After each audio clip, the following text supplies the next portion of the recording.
अच्छा जी, class start करते हैं हम। सर हसान के साथ आप लोग का बेसिक डिस्कशन तो हो गया होगा कोर्स के हवाले से कि प्रोफिशिएंसी क्या है, टेस्टिंग क्या है, और कैफ1 का कंटेंट सिलेबस में क्या क्या चीज़ें हैं, किस तरह से एग्जामिन होती हैं चीज़ें, सारा डिस्कशन हो चुका है बेटा बेसिक्स। बोलिए जल्दी से। अच्छा, यहाँ पे जो हमारे साथ लोग बैठे हैं, क्या उन्होंने PRC4 का पेपर क्लियर कर लिया था उसके बाद यहाँ पे आए हैं? चलें, क्लियर अगर नहीं भी किया तो PRC4 का सिलेबस पढ़ लिया था उन्होंने? बताइए जी, ऑनलाइन स्टूडेंट्स बताओ बेटा, क्या आप लोगों ने PRC4 का पेपर पढ़ लिया था? और कितने ऐसे बच्चे हैं जिन्होंने एग्जामिशन लिए? एग्जामिशन वाले भी हैं और बाकी O-levels बैकग्राउंड वाले भी साथ साथ बैठे होंगे, क्या ख्याल है? ऐसा है। अच्छा, हम लोग अपना काम कंटिन्यू करेंगे। मैं उन सारी गुफ्तगू पे नहीं जाऊंगा जो आपकी ऑलरेडी सर हसान के साथ हो चुकी है, जिसमें IS16 का डिस्कशन स्टार्ट कर लिया था उन्होंने। IS16 में उन्होंने क्या क्या डिस्कस किया अभी हम देखते हैं, और हम लोग यहाँ पे किस तरह से चीज़ों को लेके चलेंगे ये भी आपके साथ अभी शेयर हो जाएगा।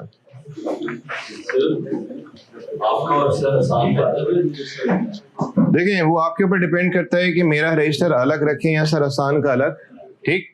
वो फिर आपके ऊपर डिपेंड करता है कि एक ही रजिस्टर कैरी करना है या एक ही के पार्टीशन करने, टुकड़े कर देने हैं।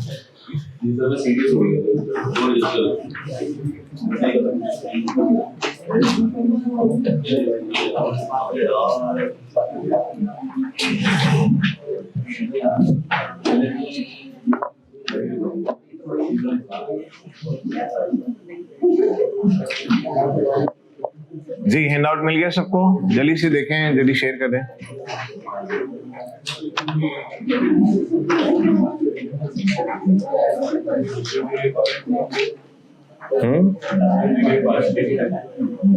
हाँ जी,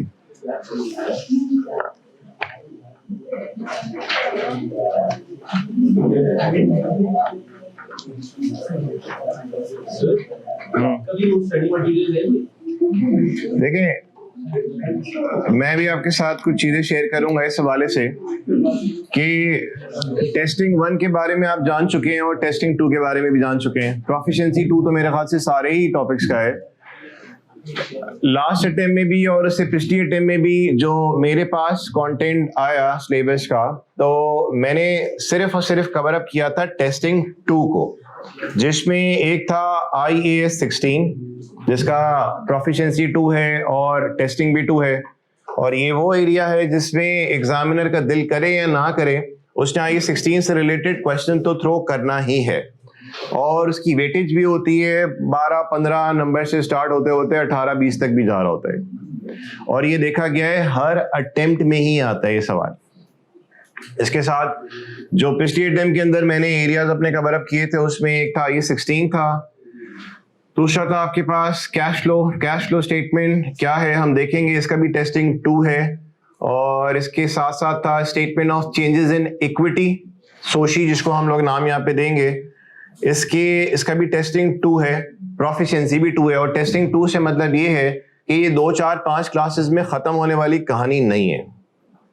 2, 4, 5 क्लासेस में खत्म नहीं होगा। जहां पे टेस्टिंग 1 होता है तो वहां पे 3, 4, 5 क्लासेस के अंदर तो चीजें आराम से हैंडल आप कर लेंगे। जाहिर सी बात है, अगर एक चीज के बारे में आके अपने में बोल दिया कि भाई मैं तबीयत से ये चीज आपसे पूछूंगा, ज्यादा वेटेज है, तो इसका मतलब हमें क्लासेस भी उस हिसाब से लगानी पड़ेंगी। तो IAS 16 हो गया, कैश फ्लो हो गया, statement of change in equity हो गया, और आपका हो गया नॉन प्रॉफिट ऑर्गेनाइजेशन, ये भी किस में फॉल करता है? टेस्टिंग 2 में फॉल करता है। और इसके साथ साथ जो है वो फ्रेमवर्क का कुछ पोर्शन आता है, वो एरिया मैं कवर अप करूंगा, लेकिन हो सकता है इसमें कुछ चेंजेस हम लोग लेके आ रहे हैं। कुछ सर हसान का पोर्शन जो वो करा रहे हैं वो कुछ मैं कर लूंगा, मतलब आपका कोई इससे कंसर्न नहीं है, ना ही आपको किसी किस्म का कोई प्रॉब्लम होगा। ये वो हसान ने करा दिया IAS 16 है। कुछ बच्चे पूछ रहे थे कि सर हसान ने जो 16 का पोर्शन कराया वो क्या था और हम यहाँ पे करने जा रहे हैं, तो उसमें कोई डिफरेंस तो नहीं आएंगे। हैंडआउट अभी आपके सामने है, हम देख लेते हैं IAS 16 में हमारे सामने चीजें कौन कौन सी रही हैं और हमने चीजों को लेके कैसे चलना है। देखो बेटा, पेज नंबर 1 पे सिलेबस रेफरेंस C है, और अकाउंटिंग फॉर फाइनेंशियल ट्रांजैक्शन में P2 है इसका लेवल, और टेस्टिंग 2 है। ये बात नहीं भी मालूम थी तो आपके पास एक डॉक्यूमेंट की सूरत में आ गई है। कंटेंट में इसमें क्या क्या कवर अप होगा, मैं बुकिश पॉइंट ऑफ व्यू से बात कर रहा हूं। कंटेंट में हमारे पास आएगा recognition and measurement, depreciation, D recognition, revaluation, disclosure, objective based questions and answers, यानी कि एमसीक्यूज वगैरह हैं इसमें। अब देखें रिकग्निशन एंड मेजरमेंट के अंदर क्या क्या आ रहा है। इंट्रोडक्शन में क्या कुछ होगा, डेफिनेशन होगी प्रॉपर्टी प्लांट एंड इक्विपमेंट की, और प्रॉपर्टी प्लांट एंड इक्विपमेंट को जब हम लोग रिकग्नाइज करते हैं तो उसका क्राइटेरिया क्या है, ये दो बातें हुई हुई हैं इंट्रोडक्शन में। रिकग्निशन के अंदर, रिकग्निशन में क्या आ जाएगी बात कि एसिड को जब हम लोग रिकग्नाइज करते हैं तो वो कौन सी दो बातें हैं जो स्टैंडर्ड नेम में बताई हैं कि एसिड को हम कब अपने पास रिकग्नाइज करेंगे। कुछ याद आती है बात कि जब उस एसिड से इकोनॉमिक बेनिफिट का फ्लो प्रोबेबल हो और उस एसिड की कॉस्ट को हम लोग क्या कर सकते हो, रिलायबली मेजर, तो वहां पे हम लोग उस एसिड को क्या करेंगे, रिकग्नाइज। इंट्रोडक्शन में आप लोगों ने सरसान के साथ पीपीई की डेफिनेशन डिस्कस की होगी, रिकग्निशन क्राइटेरिया और मेजरमेंट एट रिकग्निशन, यानी कि जब आप पीपीई को अपने पास रिकग्नाइज कराते हैं तो उसकी रिकग्निशन में कौन कौन सी बातें आती हैं। कुछ ज्यादा बातें आपको जल्दी से बताइए। मेजरमेंट एट रिकग्निशन, जब हम एसिड को अपने पास लेके आते हैं तो उसको किस वैल्यू पे मेजर करना है, याद आ रही है, लिस्ट प्राइस, वही वाली सारी बातें, यानी कि परचेज प्राइस में क्या क्या आएगा, और दूसरी बात क्या थी, डायरेक्ट एट्रीब्यूटेबल कॉस्ट, और तीसरी बात क्या थी, डिसमेंटलिंग। तो कहने का मतलब ये है कि इंट्रोडक्शन वाला काम आप लोग डिस्कस कर चुके हैं, ठीक, जितनी इसकी जरूरत थी, जिसमें पीपी की डेफिनेशन, रिकग्निशन में क्या बातें आती हैं, दो बातें आती हैं कि हमने एसिड को कब रिकग्नाइज करना है अपने पास, जब उस एसिड की कॉस्ट को आप रिलायबली मेजर कर सकते हैं, और तो और उस एसिड से जो इकोनॉमिक बेनिफिट्स है उनका इनफ्लो क्या होना चाहिए, बोलिए प्रोबेबल। ये दो बात। तीसरी बात क्या है हमारे पास, मेजरमेंट एट रिकग्निशन, जो आप लोगों ने सरसान के साथ कवर अप कर लिया है, और चौथी बात कौन सी है, बोलिए यहाँ पे, एक्सचेंज ट्रांजैक्शन। ये वो एरिया है जो आपने सरसान के साथ कवर अप कर लिया है। भाईजान कोई इसमें मसला तो नहीं है, अब कवर अप नहीं किया तो मेरे ख्याल से आपका कवर अप हो ही रहा होगा। कहां तक काम कर लिए, डिसमेंटलिंग चल रहा है, यानी कि एक्सचेंज ट्रांजैक्शन वाला काम कर लिया आपने, एक्सचेंज वाला। तो एक्सचेंज वाला नहीं किया तो वो मेरे ख्याल से एक आध क्लास के अंदर वो कहीं ना कहीं कवर अप हो जाएगा। अब देखिए जो नीचे पोर्शन नजर आ रहा है, सब्सिक्वेंट एक्सपेंडिचर, यानी कि एग्जिस्टिंग नॉन करंट एसेट पे जब आप फ्यूचर में खर्चा करेंगे तो कौन कौन से खर्चे को हमने एसेट की कॉस्ट का पार्ट बनाना है और नहीं बनाना, यानी कि फ्यूचर एक्सपेंडिचर की यहां पे बात होगी कि कौन कौन से खर्चे को हम लोग ट्रीट करेंगे एज कैपिटल एक्सपेंस और कौन से को हम ट्रीट करेंगे एज रेवेन्यू एक्सपेंस। ये वाला पार्ट मेरे एंड पे। मेजरमेंट आफ्टर रिकग्निशन, यानी कि जब आपने एसेट को इनिशियली मेजर कर लिया, जिसके अंदर हमारे पास कितनी बातें आई थी, बोलिए 3। जब वो 3 बातें आपने कर ली, फ्यूचर में जब आप एसेट को मेजर करेंगे तो IAS 16 ने हमें यहां पे बताए हैं कितने मॉडल्स, बोलिए 2 मॉडल्स। एक मॉडल का नाम है, बोलिए क्या, कॉस्ट मॉडल, जिसको आपने PRC 4 में पढ़ा था, और दूसरा मॉडल जिसका नाम यहाँ पे क्या है, बोलिए कुछ याद है, समझ आती है बात, रीवैल्यूएशन मॉडल, यानी कि मेजरमेंट आफ्टर रिकग्निशन, यानी कि एसेट को आपने इनिशियली मेजर कर लिया, ठीक है जी, अब सर उसको सब्सिक्वेंटली हमने जो मेजर करना है उसके लिए IAS 16 ने हमें कितने मॉडल्स बताए, बोले 2 मॉडल्स बताए। एक कौन सा, दूसरा कौन सा, रीवैल्यूएशन मॉडल। अच्छा जी, सबसे ज्यादा जो टेस्ट होता है एरिया IAS 16 में, ठीक ना, वो आपसे डेफिनेशन मांगता है ना डेफिनेशन पूछता है, क्योंकि ये बात बड़ी ऑब्वियस है कि पता ही होगा कि प्रॉपर्टी प्लांट एंड इक्विपमेंट की डेफिनेशन क्या होती है। क्या होती है प्रॉपर्टी प्लांट एंड इक्विपमेंट, क्या है, टेंजिबल एसेट है जो कि held for use in production और supply of goods and services, for rental to others और फॉर एडमिन पर्पस। ये वाला डिस्कशन आप लोगों ने डेफिनेटली कर लिया होगा, और उससे फ्यूचर में हमें इकोनॉमिक बेनिफिट्स होते हैं। ये वाली बात क्या है, डेफिनेशन। ये एग्जामिनर पूछने में इंटरेस्टेड नहीं है, ना ही वो आपसे इंटरेस्टेड होता है कि रिकग्निशन के हवाले से पूछे कि एसेट को रिकग्निशन क्या क्राइटेरिया क्या आता है। 2 बातें उसमें आती हैं, क्या 2 बातें, कि एसेट की कॉस्ट को आप रिलायबली मेजर कर सकते हो, और दूसरी बात क्या है कि उस एसेट से जो इकोनॉमिक बेनिफिट का इनफ्लो है वो प्रोबेबल होना चाहिए। बस ये 2 बातें। अब मेजरमेंट एट रिकग्निशन के हवाले से अलग से कोई सवाल नहीं आता, जो सवाल चल रहा होता है उसमें कहीं ना कहीं एडजस्टमेंट देता है, और आपकी नॉलेज को टेस्ट किया जाता है कि आपको मालूम भी है कि नहीं कि एसेट की कॉस्ट में क्या क्या चीजें ऐड होनी भी हैं या नहीं होनी इनिशियली, ठीक, सब्सिक्वेंटली नहीं, इनिशियली। यानी कि जब आप एक चीज को अपने पास लेके आ रहे हैं तो आपने अपने पास उस एसेट को कितने अमाउंट से डेबिट करना है, ये कहां पे आपने काम सीखना है, मेजरमेंट एट रिकग्निशन। यानी कि जब आपने उस पीपीई को अपने पास रिकग्नाइज कराया तो कितने अमाउंट से उसको आप करेंगे अपने पास डेबिट। ये वो पॉइंट है जिसका डिस्कशन आपका सर हसन के साथ हुआ है या चल रहा होगा। फिर चौथी बात क्या आती है, एक्सचेंज ट्रांजैक्शन, यानी कि जब आप अपना पुराना एसेट देते हैं बदले में नया एसेट लेते हैं, तो ये वाला डिस्कशन अभी पेंडिंग में है जो कि होगा। अब यहां पे बात आ रही है सब्सिक्वेंट एक्सपेंडिचर। सब्सिक्वेंट एक्सपेंडिचर की भी मैंने बात कर ली कि हम फ्यूचर में जब एग्जिस्टिंग नॉन करेंट एसेट पे खर्चा करेंगे तो कौन से खर्चे को हम लोगों ने एसेट की कॉस्ट का पार्ट बनाना है और किसको पार्ट नहीं बनाना। फिर आ रही है बात measurement after recognition. Measurement after recognition, एक है मेजरमेंट एट रिकग्निशन जिसमें कितनी बातें बोले 3। मेजरमेंट आफ्टर रिकग्निशन में हमारे पास IAS 16 ने कितने मॉडल्स बताए हैं एसेट को मेजर करने के, बोलिए 2 मॉडल। एक मॉडल का नाम है, दूसरे मॉडल का नाम है रीवैल्यूएशन मॉडल। सबसे ज्यादा IAS 16 में शुरू से लेके अब तक इस कैफ 1 के लेवल पे जो एग्जामिन हुआ है वो कौन सा है एरिया, मेजरमेंट आफ्टर रिकग्निशन, जिसके अंदर आ रहे हैं कितने मॉडल्स, 2, कॉस्ट मॉडल, दूसरा रीवैल्यूएशन मॉडल। आप उठा के देख लें, एनालिसिस कर लें, IAS 16 के जितने भी सवालात आज से पहले आए हैं उसमें एग्जामिन हुआ ही कौन सा एरिया है, ये वाला जिसकी मैं बार बार आवाज लगा के बता रहा हूं बात। कौन सा मॉडल, कॉस्ट मॉडल और रीवैल्यूएशन मॉडल।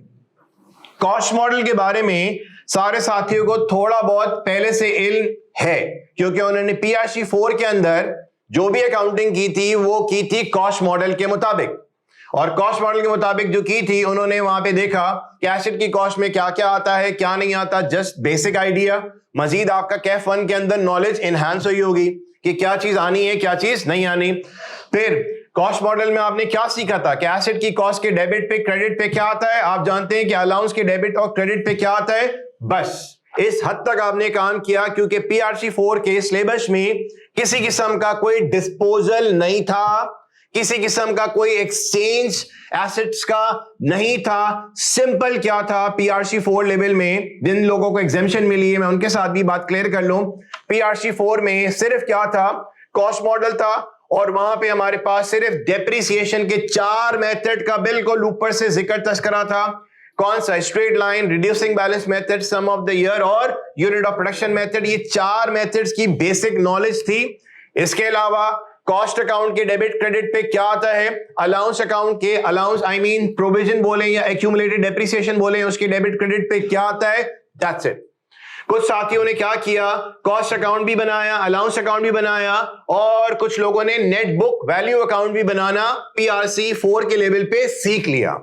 इसके अलावा डिस्पोजल का एरिया उसमें था ही नहीं। मेजॉरिटी एरिया जो कैफ 1 में है IAS 16 का वो टेस्ट किया जाएगा। सिर्फ PRC 4 में क्या था मैंने अभी आपके सामने बात रख दी।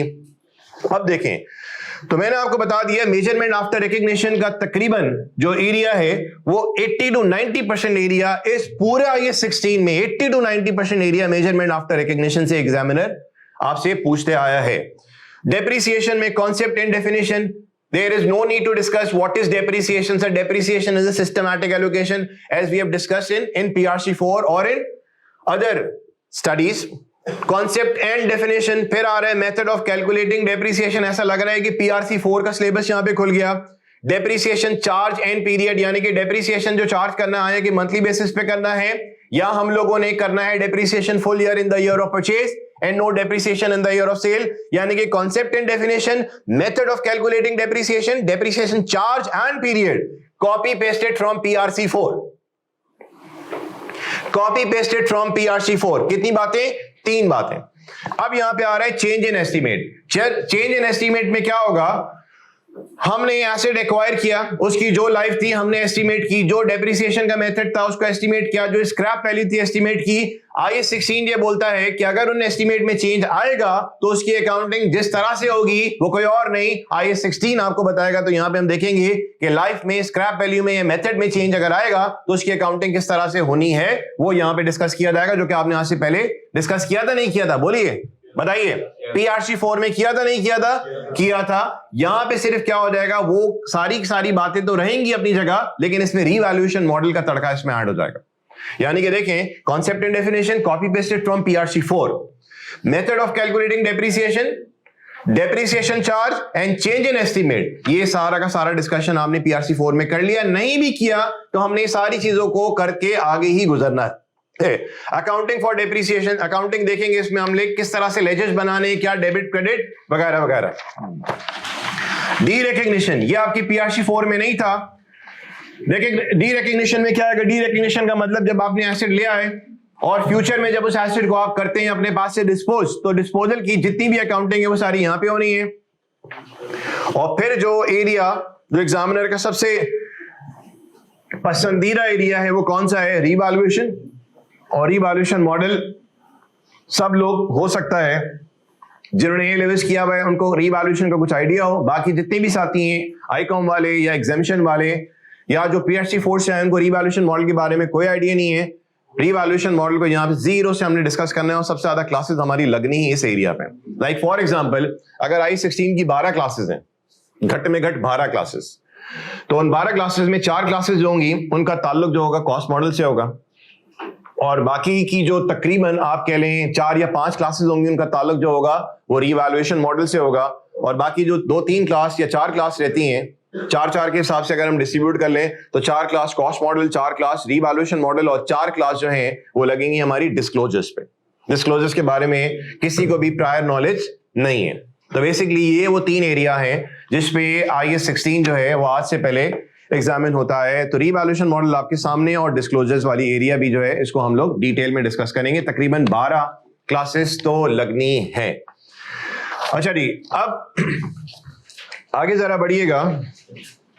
तो आप अपने पास एक काम करें, पेज 1 पे आप नोट डाउन कर लें कि वो एरिया जो सरहसान ने आपसे कवर अप करवाना है या कर लिया होगा आपने, वो इंट्रोडक्शन वाला HK, रिकग्निशन वाला HK, measurement at recognition HK, exchange transaction HK। समझ आ गई बात? बाकी जितना भी आपको नजर आ रहा है ना, बाकी जितना भी आपको नजर आ रहा है वो सारा इंशाल्लाह मैंने कवर अप करना है। अब आपको आइडिया हो गया कि 16 का कितना पोर्शन सरहसान के साथ आप लोगों ने कवर अप किया, कितना पोर्शन वो आपके सामने यहाँ पे आपको नजर आ रहा है। तो उसका मतलब अभी पूरी स्टोरी जो है डिस्कस करना बाकी है, यानी कि subsequent expenditure, measurement after recognition, depreciation वाला पूरा पोर्शन, इसके बाद कौन सा डी रिकग्निशन वाला, इसके बाद रीवैल्यूएशन वाला और इसके बाद कौन सा बोलिए डिस्क्लोजर्स वाला। तो इसका मतलब आपने भी I16 का जितना भी पोर्शन कवर अप किया वो सिर्फ थ्योरेटिकल पोर्शन था, न्यूमेरिकल पोर्शन एज सच नहीं था। न्यूमेरिकल पोर्शन में सिर्फ क्या आ रहा था, क्या चीज प्लस होनी है, क्या चीज माइनस होनी है, क्या प्लस माइनस होना है, सिर्फ आपने ये देखा है किस हवाले से, मेजरमेंट एट रिकग्निशन के हवाले से। बाकी जितना पोर्शन है बेटा पेज नंबर 1 का जितना भी सब्सिक्वेंट एक्सपेंडिचर से ऑनवर्ड और पेज 2 के एंड तक जितना भी एरिया है वो सारा इंशाल्लाह मैंने अल्लाह की मदद से कवर अप करना है। और ये जो आपको कंटेंट नजर आ रहा है ये मेरा बनाया हुआ नहीं है, ये बुक के फॉर्मेट पे बुक का कंटेंट है, ये मेरा नहीं है। तो इससे हमें ये तसल्ली हो जाएगी कि हम लोग सेशन के एंड पे हम देखेंगे कि हमने क्या बुक का चप्पा चप्पा छान लिया या नहीं। तो हम लोग एक करते जाएंगे ताकि हमें यह तसल्ली हो जाए कि हमने बुक का कोई एरिया नहीं छोड़ा। और तो और जब ये हम लोग कर लेंगे कवर अप तो मैं आपको एक दूंगा समरी, जिसमें I16 के हवाले से जो भी कुछ आपने डिस्कस कर लिया था, चाहे वो मेरे साथ या सरहसान के साथ, एक क्लास हम रखेंगे जिसमें हम पूरे I16 को कंक्लूड करेंगे सिर्फ थ्योरेटिकल एरिया, जहां पे मैं बात करूंगा देखिए हम लोग डिस्पोजल में ये करते थे, रीवैल्यूएशन में ये करते थे, रीवैल्यूएशन का ये केस था, वो केस था वगैरह वगैरह, डिस्क्लोजर में हमने यूं किया, यानी कि हम सिर्फ बातचीत कर रहे होंगे और उस बातचीत को समेटने में ही कम से कम हमें घंटा लग जाएगा। वो बातचीत अभी क्यों नहीं की जा सकती, जाहिर सी बात है हमारे पास सिर्फ 2-4 चीजों के अलावा, 2-4 चीजों की नॉलेज के अलावा अभी हमारे पास बहुत कुछ लर्न करना बाकी है। तो इसीलिए अभी हम उसका सारा थ्योरेटिकल डिस्कशन नहीं कर रहे, थ्योरेटिकल बेसिक कर लिया, अब हम लोग काम शुरू करेंगे अपना न्यूमेरिकल एरियाज पे। आप देखें आगे आइए पेज नंबर 3 पे, यहां पे मैंने अगेन बुक का कुछ कंटेंट जो है वो उठा के रख दिया।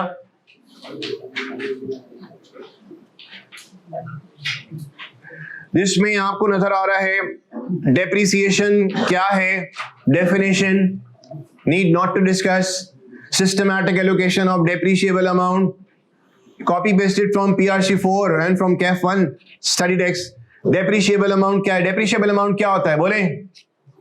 Cost minus scrap value. Residual value क्या होती है? जिसको हम स्क्रैप वैल्यू भी बोलते हैं, जिसको हम लोग सैल्वेज वैल्यू भी बोलते हैं। ये वो वैल्यू है जो कि एस्टिमेट की गई है कि एसिड जब अपनी लाइफ पूरी कर लेगा तो उस एसिड की वैल्यू हमारी बुक्स में क्या होगी, उसको हम लोग क्या बोलते हैं? स्क्रैप वैल्यू है, सैल्वेज वैल्यू।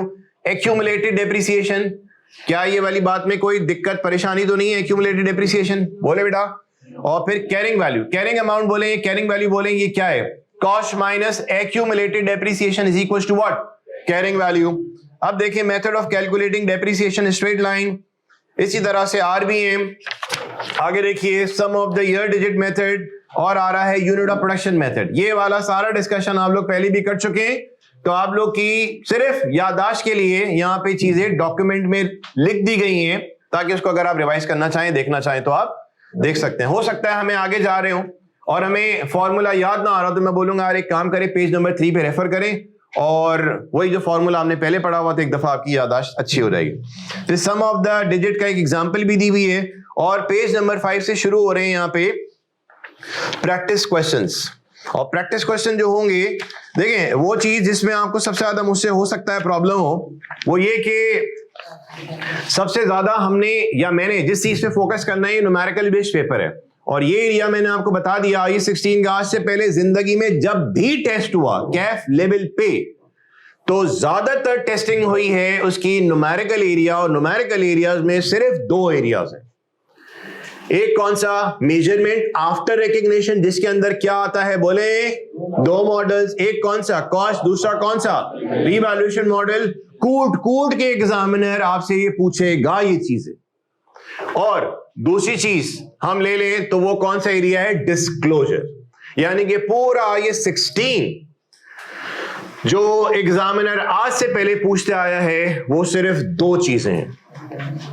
तो सर क्या हम खाली 2 चीजें कवर अप करेंगे? हम तो सारी चीजें कवर अप करेंगे, तभी बुक का कंटेंट मैंने आपके सामने रख दिया कि ऐसा ना हो कि कोई चीज स्किप हो जाए और बाद में वो एग्जामिनर हमसे पूछ ले तो हमें शर्मिंदगी का सामना करना पड़े। अब आ जाइए पेज नंबर 5 पे, और यहां देखें जो भी डिस्कशन होगा कॉस्ट मॉडल के हवाले से होगा।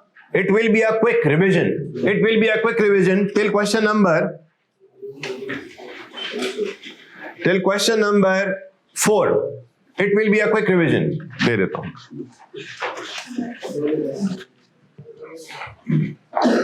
एक ही चाहिए था, अभी रहने बस 2 ही मेरे पास। जब ये इसमें मैंने कुछ चेंजेस किए हैं, अभी नजर नहीं आएंगी बाद में, जब अभी फिलहाल है शेयरिंग में चला रहे हैं प्लीज। अच्छा जी, क्वेश्चन नंबर 1 2 3 4, इसमें हम नया कुछ नहीं देखने जा रहे। और क्वेश्चन नंबर 5 में आप देखिए क्या नजर आ रहा है, सिर्फ रिक्वायरमेंट चेक करें आप। गेन लॉस ऑन डिस्पोजल, जो कि PRC 4 में हमने डिस्कस नहीं किया था। इसी तरह से आगे बढ़ते चले जाएं, आपको सवालात नजर आ रहे हैं थोड़े थोड़े थोड़े। फिर रिड्यूसिंग बैलेंस मेथड आपको नजर आ गया पेज नंबर 8 पे, इसकी कुछ प्रैक्टिस। फिर इसी तरह से हमारी प्रैक्टिस चलते जा रही है पेज नंबर 10 पे, 11 पे, 12 पे, 13 पे। और फिर देखिए जितना हमने काम किया, हमने इवैल्यूएट ये करना है कि क्या हम लोग कैफ लेवल के जो पास शिपर्स आते हैं, क्या उसको हैंडल कर सकते हैं या नहीं कर सकते। अभी तक क्या चल रहा है सारा? Cost model. फिर इसके बाद पेज नंबर 16 पे देखिए आपको नजर आ रहा है लाइफ में चेंज आएगा या रेजिडुअल वैल्यू में या डेप्रिसिएशन के मेथड में चेंज आएगा, तो उसकी अकाउंटिंग कैसे करनी है। पेज 16 17 पे ये डिस्कशन आ रहा है।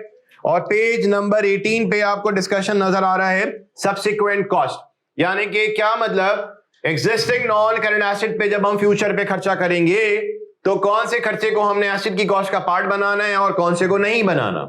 ये वाला डिस्कशन हम लोगों ने पेज नंबर 18 पे करना है और ये सिलसिला हमारा चलते चले जाएगा। तो अराउंड इसके क्वेश्चंस कितने नजर आ रहे हैं फिलहाल? अभी आपको 23-24 सवाल नजर आ रहे हैं, और 23-24 सवाल के बाद आप जा रहे हैं पास्ट पेपर्स पे, और पास्ट पेपर्स के बाद हम लोग किस पे मूव कर जाएंगे? Revaluation model. और रीवैल्यूएशन मॉडल के तकरीबन कुछ नहीं कुछ 50 से 60 के करीब सवालात हैं जो छोटे छोटे हैं, और उसके बाद क्या कनेक्ट होंगे पास्ट पेपर्स। यानी कि मैंने आपको सबसे ज्यादा जो टॉर्चर करना है वो सिवाय प्रैक्टिस के और कोई टॉर्चर नहीं करना, यानी कि प्रैक्टिस प्रैक्टिस प्रैक्टिस। क्योंकि न्यूमेरिकल वाला एरिया ही एग्जामिन हो रहा है IE16 का। थ्योरेटिकल क्या है वो पूछेगा भाई एसिड की कॉस्ट में क्या आता है क्या नहीं आता, क्या बता सकते हैं?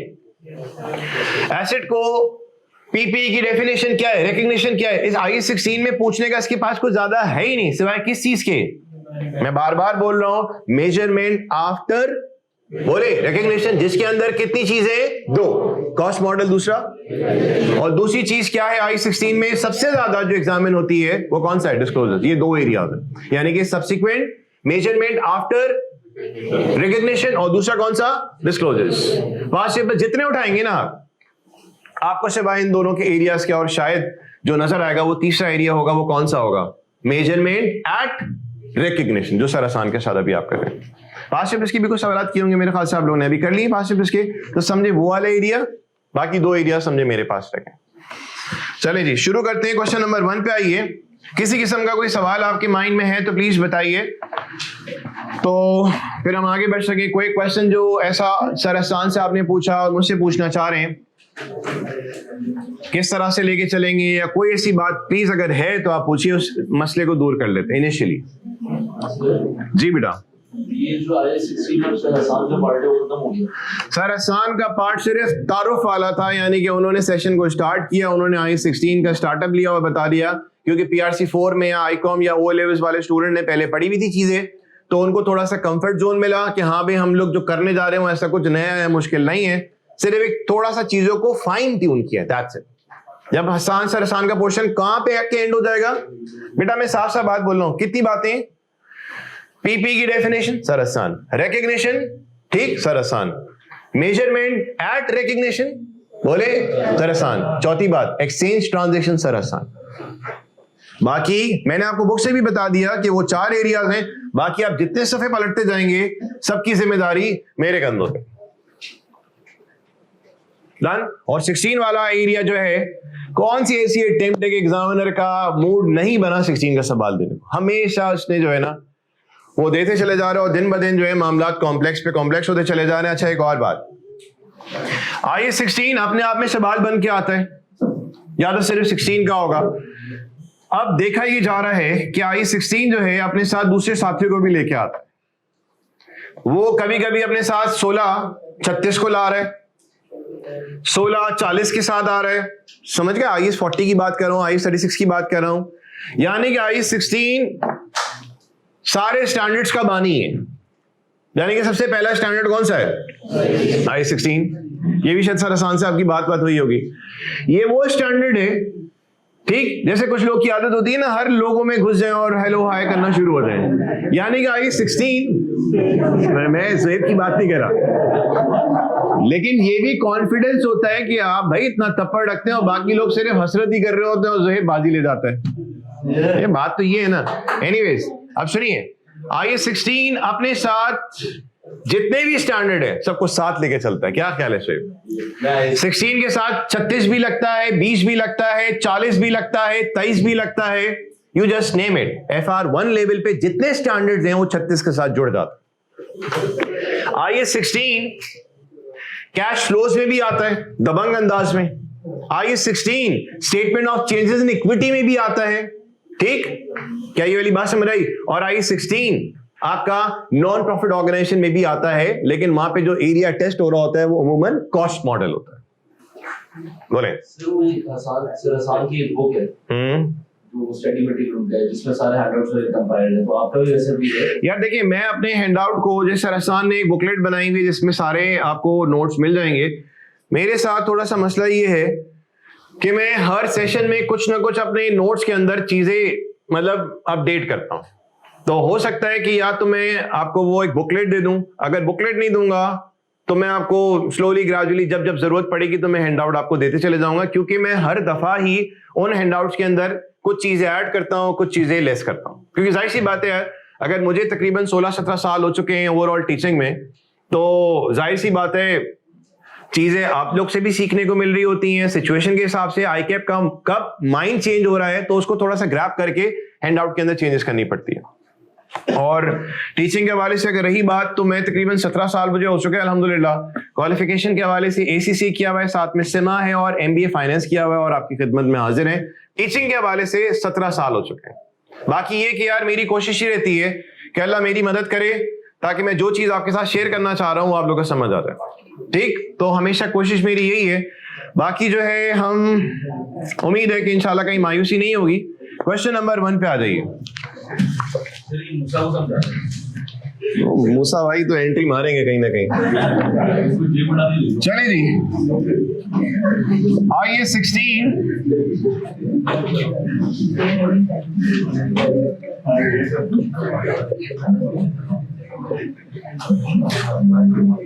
फर्स्ट क्लास क्वेश्चन नंबर 1 2 3 4 जल्द से जल्द कवर अप करते हैं। पुरानी जो भी नॉलेज थी उसका रिवीजन हो जाएगा। नंबर ए रिक्वायरमेंट, बेटा नॉन करेंट एसेट एक्वायर हुआ 1117 पे 1,25,000 का।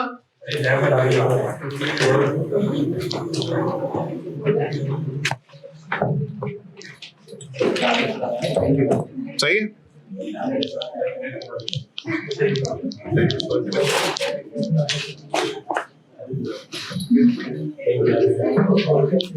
जी नॉन करेंट एसेट एक्वायर हुआ 1/1/17 पे 1,25,000 का। स्क्रैप वैल्यू सैल्वेज वैल्यू दी हुई है 5,000। लाइफ है 4 साल। Company uses straight line. Year and is 31 December.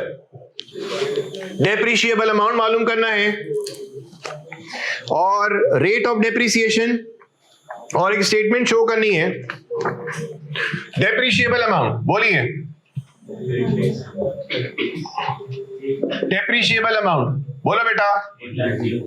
Cost minus scrap value 1/25 minus 5 बोलिए 1/20 नथिंग न्यू।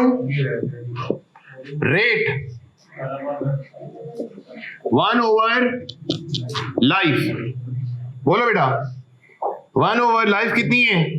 4 साल। कितना आ गया? 0.25 या 25%। और सी रिक्वायरमेंट में क्या है, एक स्टेटमेंट बनानी है जिसमें जो भी नॉन करेंट एसेट में मूवमेंट हो रही है वो हम दिखाएंगे। तो बताइए कॉस्ट कितनी है? 1,25,000। ठीक। डेप्रिसिएशन 17 का किस तरह से निकलेगा? बोले बोलिए। यानी कि 1/20 मल्टीप्लाई बाय 25% और 1/20 डिवाइडेड बाय बोलिए 4। कितना आया जी? 30,000। ये जो वैल्यू आई उसको क्या बोलते हैं? Net book value. कितनी? 95,000। फिर बताइए 2018 का डेप्रिसिएशन कितना आएगा? जल्दी 30,000 ही आएगा क्योंकि स्ट्रेट लाइन है। अब एक बात बताइए, हमारे पास एक तो तरीका है 1/20 का 25%। दूसरा क्या है? 1/20 का 1/20 डिवाइडेड बाय 4। डन। अच्छा जी, अब देखिए यहां पे 95,000 minus 5,000 divided by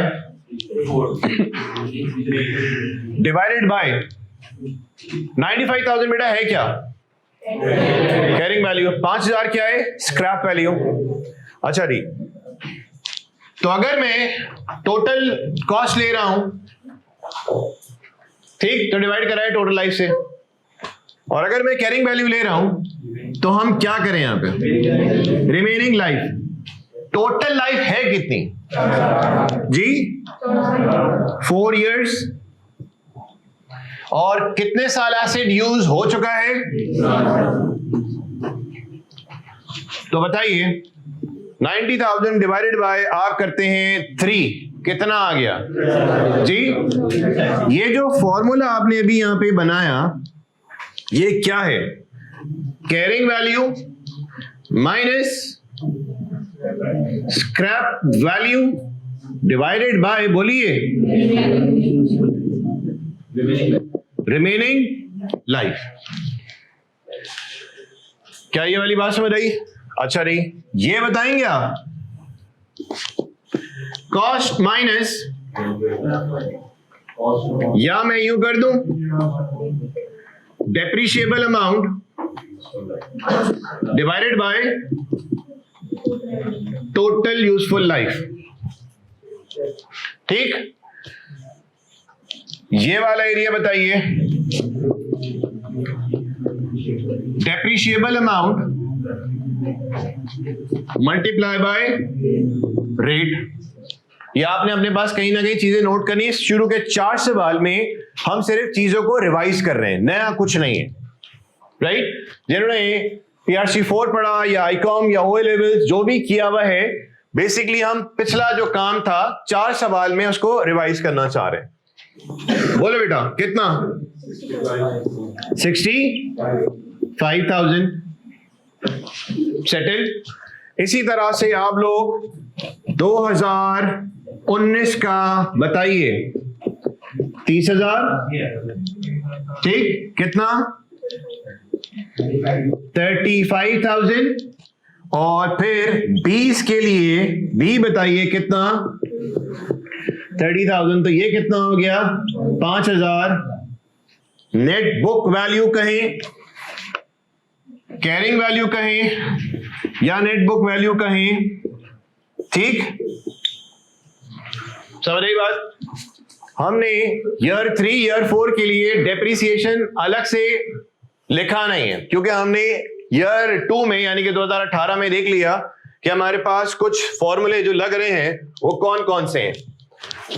just for a revision, ये काम आपने किया, ये काम आपने किया और ये वाला काम किया। कौन से फॉर्मूले जो आप लोग पहले देख चुके हैं वो कौन से हैं? जल्दी से बताइए। ये वाला तो आपने किया हुआ है ना काम, ये वाला भी आपने काम किया हुआ है। हो सकता है ये वाला आपने शायद काम ना किया हो। बेटा जल्दी से बताइए, हो सकता है शायद ये वाला आपने फॉर्मूला इस्तेमाल ना किया हो, ठीक?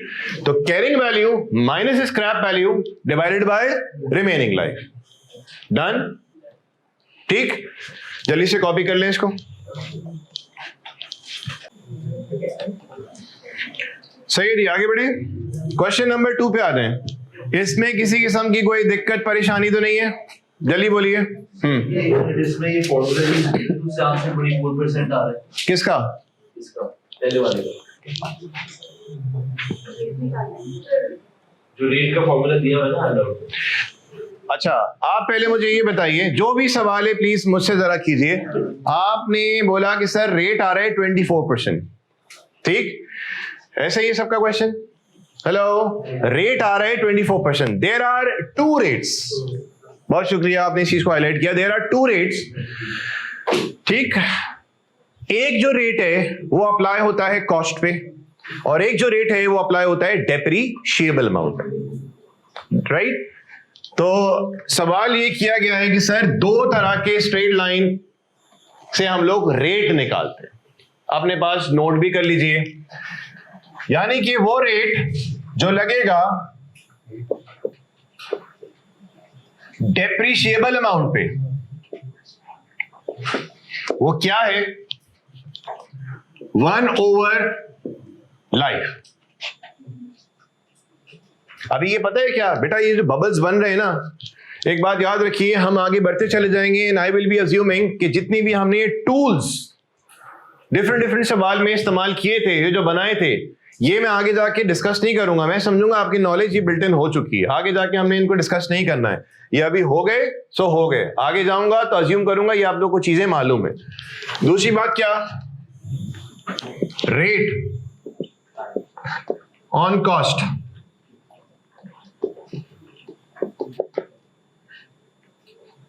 जी, cost minus scrap value divided by बोलिए, वो जो रेट अभी आप देख रहे हैं पेज नंबर 3 पे या 4 पे नजर आ रहा है, कौन सा? पेज नंबर 3 पे क्या नजर आ रहा है? कॉस्ट माइनस स्क्रैप वैल्यू मतलब depreciable amount divided by cost multiply by life. Done. एक छोटी सी एग्जांपल भी ले लेते हैं, इसी सवाल को लेके हम बात करें। बेटा बात सुनो, हमारे पास एक रेट आया 25%, ठीक? कैलकुलेटर पे करेंगे काम।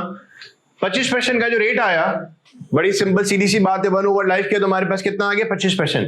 ये जो 25% है हमने किस पे अप्लाई किया? बोलो। 1,20,000। 1,20,000 क्या है? Depreciable amount. क्या ये वाली बात समझ आई? यहां पे मुझे बताइए, अगर मैं डेप्रिशिएबल अमाउंट निकालना चाहता हूं तो कितना बनता है? 1,20,000। कॉस्ट कितनी है? 1,25 मल्टीप्लाई बाय 4, कितना बना जो आप बता रहे थे? 24%। ये रेट अप्लाई 1,25 पे नहीं होगा, ये होगा 1,20,000 पे नहीं होगा, ये किस पे होगा? 1,25 पे ऑन कॉस्ट। तो कॉस्ट कितनी है? 125,000 मल्टीप्लाई बाय 24% करें, देखिए कितना आता है। बेटा कंफ्यूजन प्लीज दूर कर लीजिए। रेट स्ट्रेट लाइन में दो हैं। नॉर्मली हम लोग जो बात कर रहे होते हैं रेट 1/लाइफ, 1/लाइफ, 1/लाइफ, ठीक? ये जो रेट है अप्लाई होता है किस पे? बोले depreciable amount. Are we clear? और जो दूसरा रेट जो अभी आपको हैंडआउट में नजर आ रहा है कि फॉर्मूला लिखा हुआ है depreciable amount divide by cost multiply by life, ये जो आया रेट देखे कहीं ना कहीं इस पे लिखा होगा this rate is to be applied on cost. ऐसा तो नहीं है कहीं लिखा हुआ है बात? ये वाली पेज नंबर 3 पे बात ये लिखी भी नहीं है बात। Alternatively depreciation is equal to cost into rate, rate is अच्छा cost into rate, cost into rate. बेटा क्या ये कंफ्यूजन तो नहीं हो रहा? आप लोगों को क्लियर होगी बात? बेटा दो रेट्स निकाले जा सकते हैं स्ट्रेट लाइन में। मोस्ट कॉमनली 10 में से 9 लोगों से पूछेंगे यार डेप्रिसिएशन में रेट निकालने का फॉर्मूला क्या है, वो बोलेंगे 1/लाइफ, ठीक? ये जो रेट आया ये अप्लाई होगा डेप्रिशिएबल अमाउंट। और ऑल्टरनेट क्या हो सकता है कि depreciable amount divided by cost multiply by life. लेकिन अगर स्क्रैप वैल्यू नहीं है, अगर स्क्रैप वैल्यू नहीं है तो आप यहां से कान पकड़े वहां से कान पकड़े, दोनों का जवाब आना है सेम। वो कैसे? बेटा कॉस्ट स्क्रैप वैल्यू अगर नहीं है तो ये तो हट गई, तो cost divide by cost into life. तो कॉस्ट क्या हो गया? कट गया, तो बच क्या गया? 1/लाइफ, ऊपर वाला बच गया। क्या ये वाली बात समझ आई? हेलो, 1/लाइफ डेप्रिशिएबल अमाउंट पे लगेगा। डन। और कॉस्ट माइनस स्क्रैप वैल्यू, यानी कि आपके पास सवाल बन सकता है कि डेप्रिसिएशन स्ट्रेट लाइन में हम लोग निकालना चाह रहे हैं और रेट कौन से सिनेरियो में दोनों से सेम आएगा? जब स्क्रैप वैल्यू नहीं होगी तो दोनों से फॉर्मूला, दोनों से जो रेट आएगा वो आपके पास सेम आ जाएगा। डन। आगे बढ़ सकते हैं।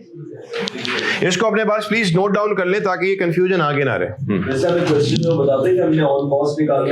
देखिए अगर स्क्रैप वैल्यू दे रहा होगा ना तो मामला आपके दो रुख इख्तियार कर लेते हैं, ठीक? नॉर्मली देखा ये गया है कि जितने भी सवाल आप देखेंगे इंशाल्लाह आप मुझसे पॉइंट बार बार ये पूछिएगा जब भी हम पास्ट चैप्टर्स के सवाल करेंगे जहां स्क्रैप वैल्यू आपको नजर नहीं आई, वो भी आपका काम बड़ा सिंपल रखा हुआ होता है।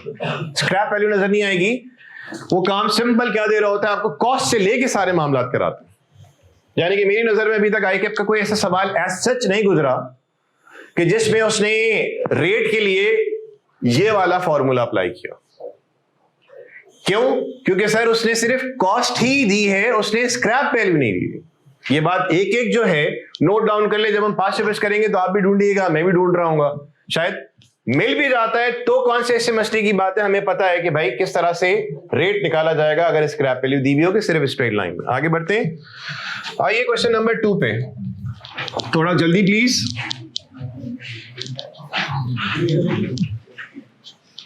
अभी रमजान शरीफ के अंदर तो मामला थोड़े से ठंडे हैं।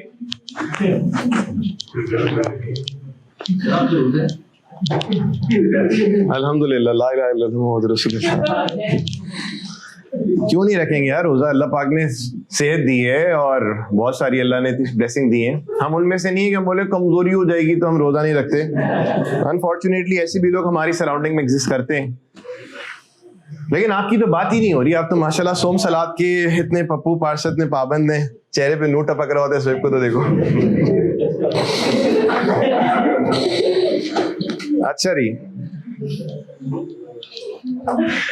अच्छा,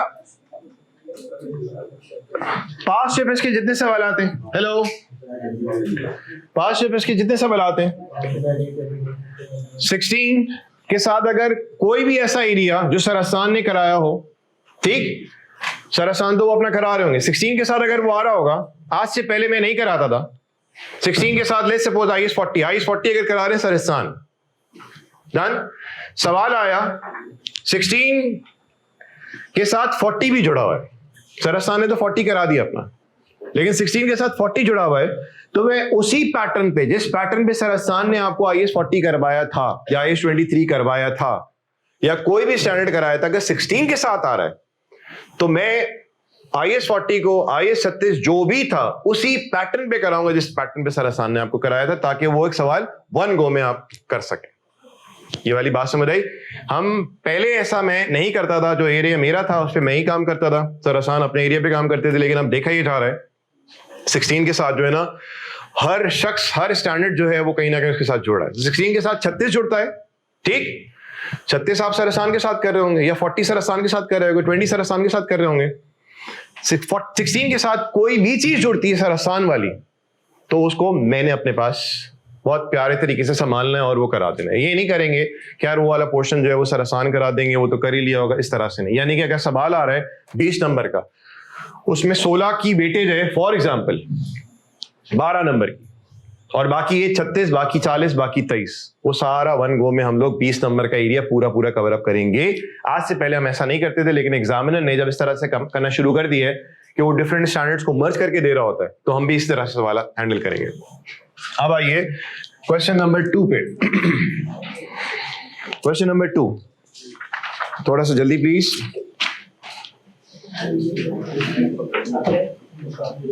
ओपनिंग नॉन कन्वेस्टेड दिया हुआ है, अलाउंस दिया हुआ है, रेट दिया हुआ है, company uses straight line method year and December. Remaining useful life वो मालूम करना चाह रहा है, remaining useful life, remaining useful life.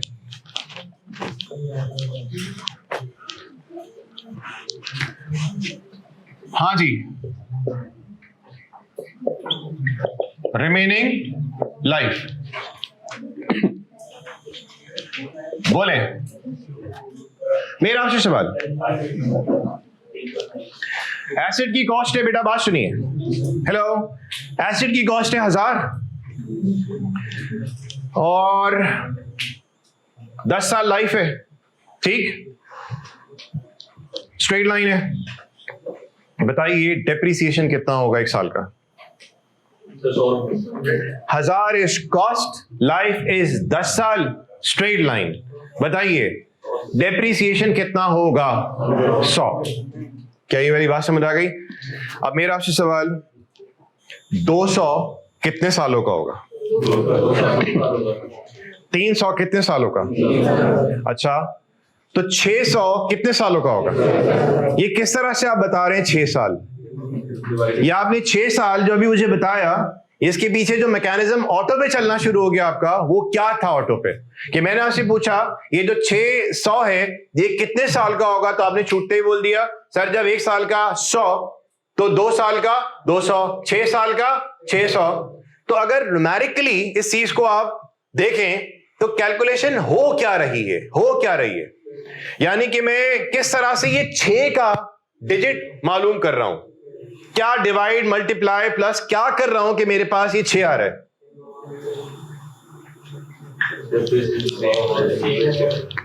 यानी कि आपसे मैं पूछना क्या चाह रहा हूं, सवाल समझ आ गया? आपने मुझे बोला 600 जो है वो 6 साल का, ठीक, ये किस तरह से आपने बताया? पहले हम बात करते हैं 100 की, 100, ठीक, डिवाइडेड बाय हमने किया 100। ये 100 क्या है? डेप्रिसिएशन। ये भी क्या है? डेप्रिसिएशन। कितना आया बोलिए? 1। दूसरी बात करता हूं, 200 100 जो है वो कितने साल का है बोले? डिवाइडेड बाय, अगर 200 करता हूं तो बता सकते हैं ये 200 कितने साल का होगा बोले? 2 साल का। 100 क्या है बोले?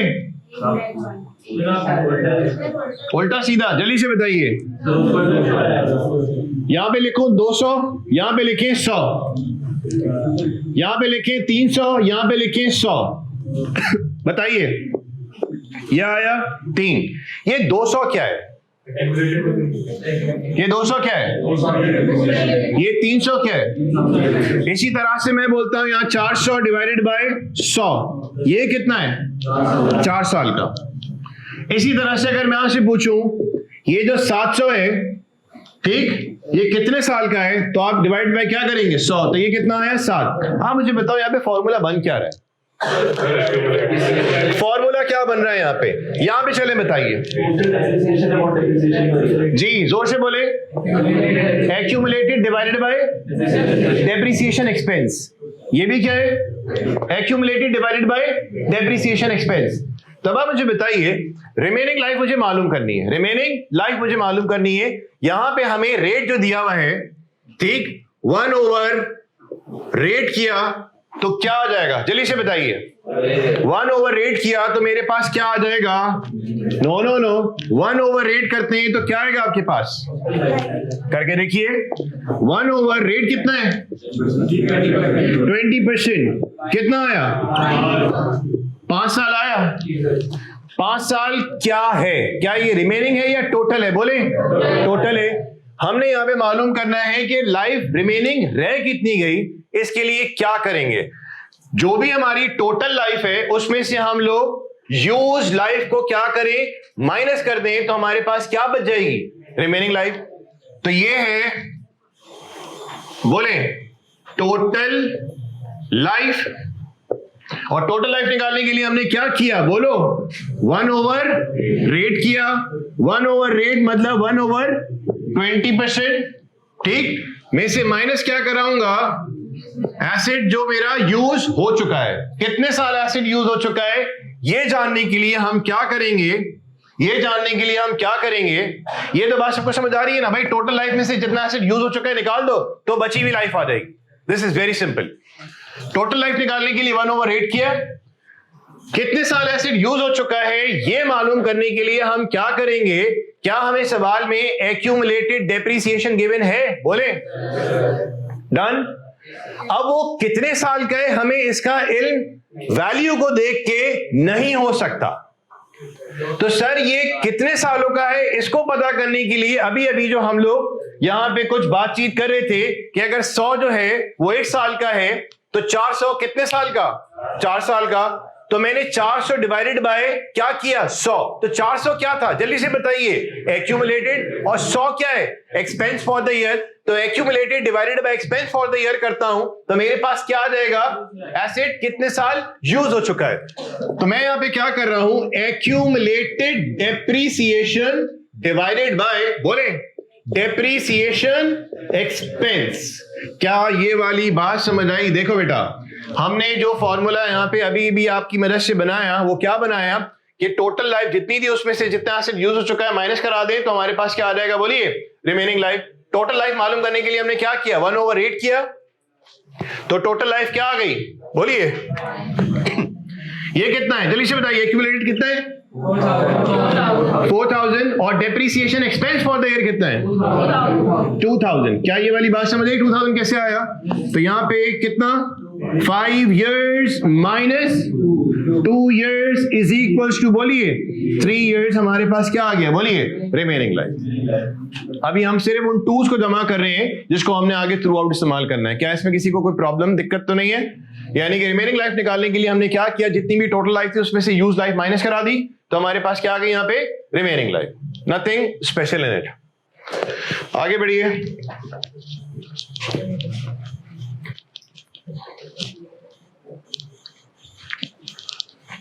इसकी B requirement.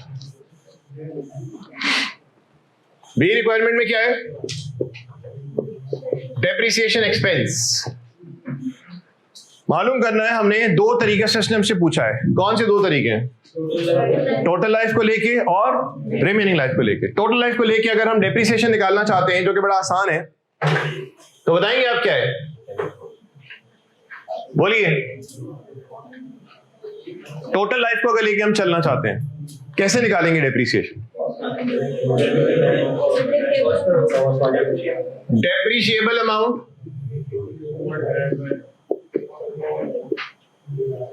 Multiply by rate या डिवाइडेड बाय लाइफ।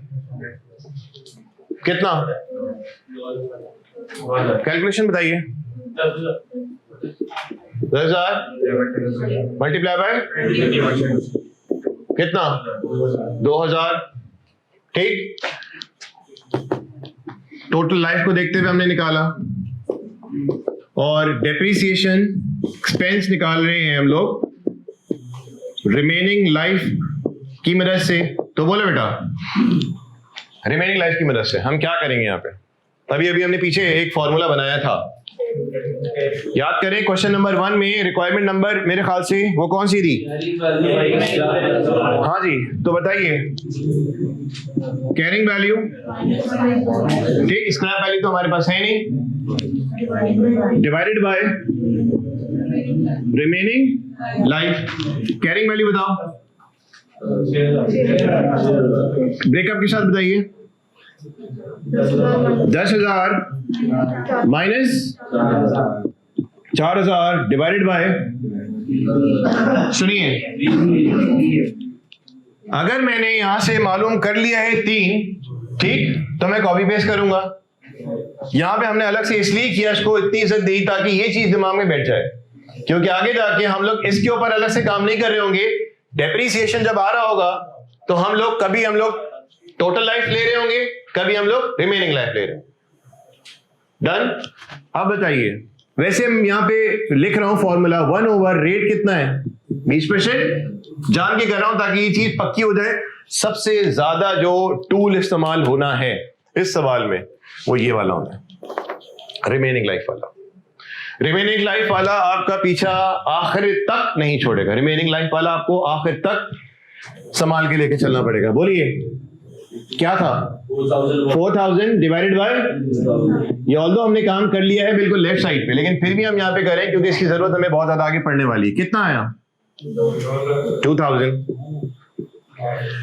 ये फॉर्मूले प्लीज अच्छे से नोट कर लें, आगे बहुत ज्यादा इस्तेमाल में आएंगे। अब आइए क्वेश्चन नंबर 3 पे। अच्छा, ये जितना भी एरिया अभी तक हमने किया है, इसमें कैफ 1 पे भी हम लोग नहीं गए। ये PRC 4 का ही कुछ चीजें हैं जो रिवाइज हो रही हैं। ये PRC 4 की चीजें हैं जो रिवाइज हो रही हैं।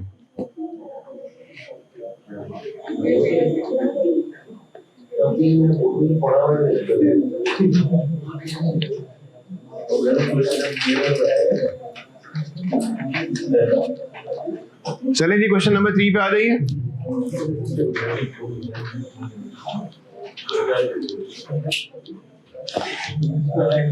ये वाला एरिया सेटल है। अच्छा, कोई ऐसे स्टूडेंट तो नहीं है जिन्होंने PRC 4 पढ़ा हुआ हो और ये सारी चीजें उनके लिए बिल्कुल नहीं हो? बताइए। देखिए, we are here to learn. हमने एक दूसरे के साथ मस्ती मजाक करना है, लेकिन किसी की बेइज्जती नहीं करनी है, क्योंकि हमने चीजों को सीख के आगे ही बढ़ना है।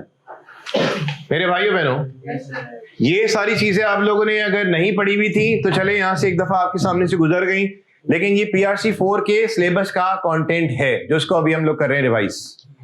अभी कैफ 1 में हम दाखिल हुए ही नहीं है।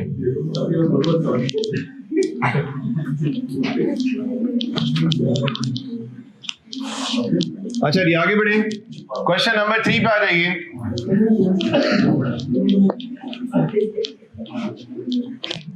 क्वेश्चन 3,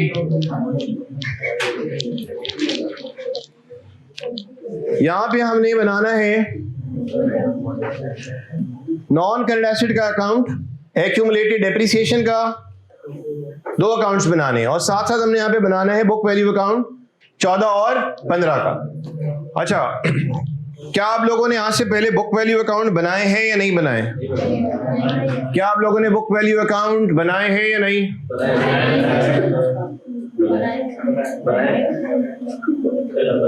बुक वैल्यू अकाउंट बेटा आप लोग बताओ।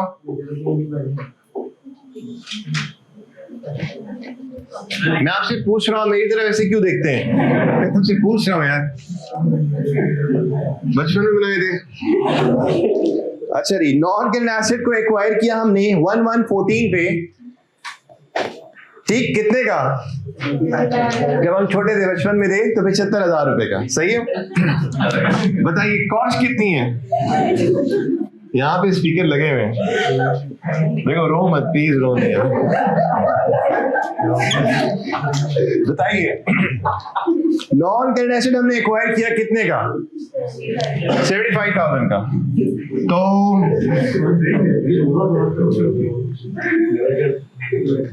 इतनी छोटी चीज से रोजा खराब नहीं होता ज़ेब। अच्छा जी, कितने का एक्वायर किया?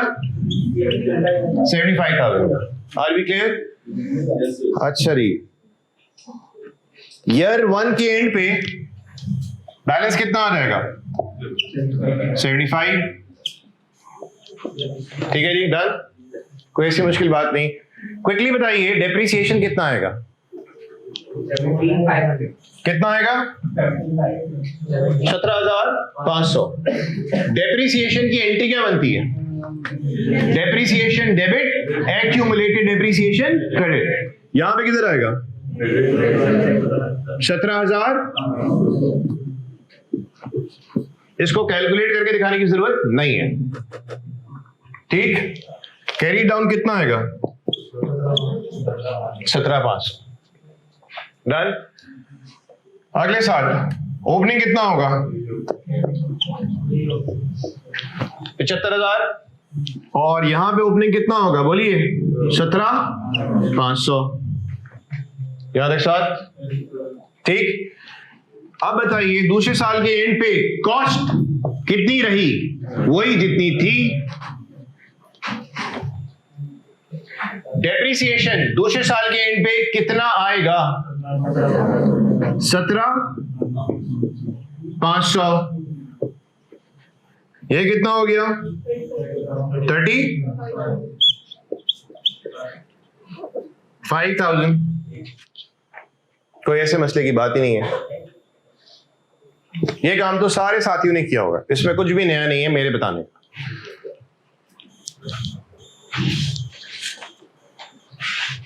B requirement, net book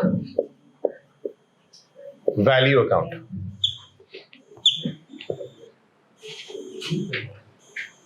copy कर लिया तो हम आगे बढ़े।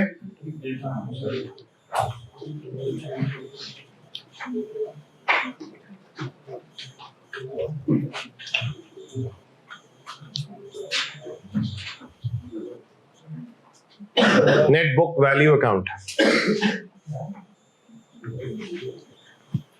अभी तक कुछ भी कैफ 1 का कंटेंट हमने डिस्कस नहीं किया। कैफ 1 IAS 16 PRC 4 में भी आपने कुछ पढ़ा है। अभी हम 3 से 4 सवाल जो कर रहे हैं शुरू के, उसमें कैफ 1 का कंटेंट कुछ भी नहीं है, सिर्फ एक क्विक छोटा सा रिवीजन है। डे 1 पे जो कॉस्ट होगी वही कैरिंग वैल्यू होगी।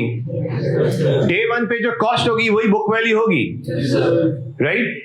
बुक वैल्यू बोले या कैरिंग वैल्यू बोले एक बात, कितना? 75,000।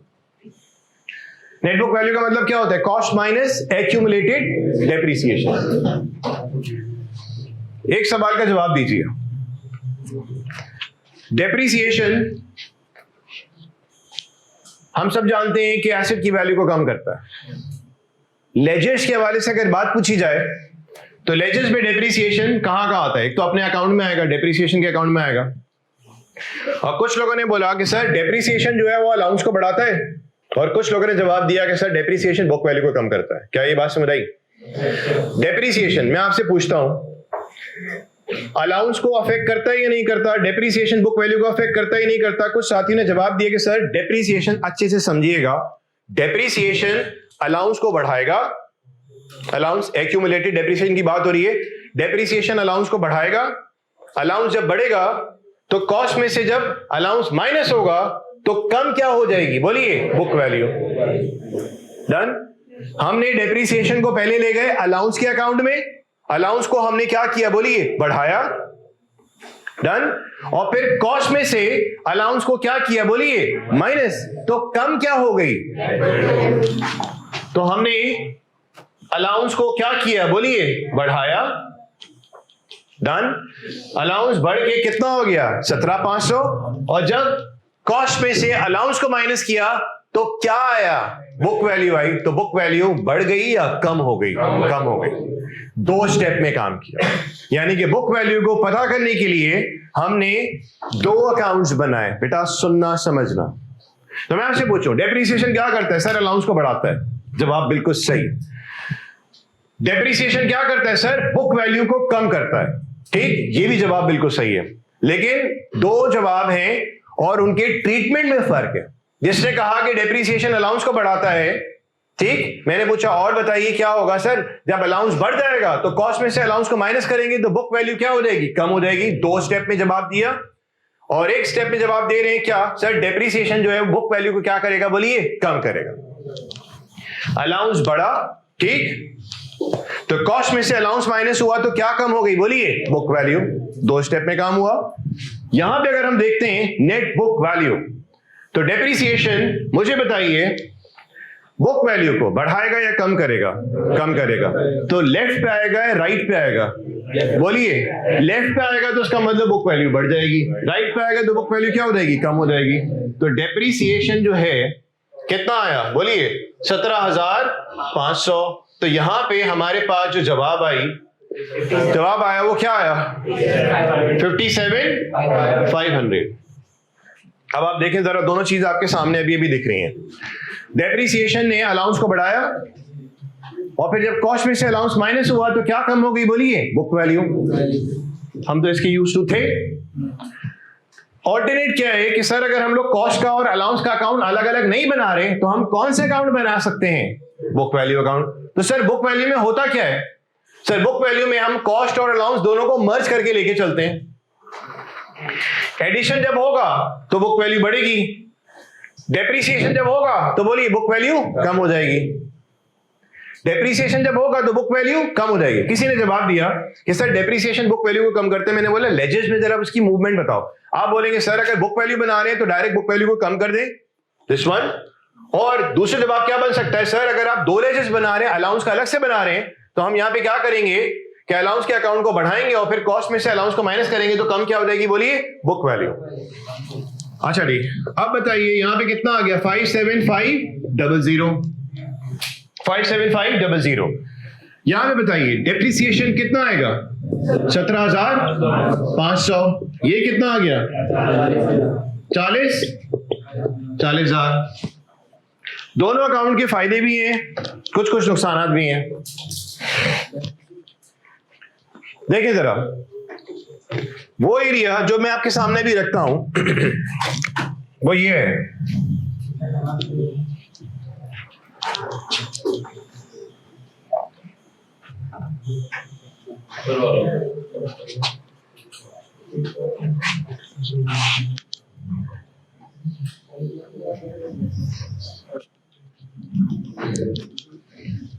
बेटा यहां देखें,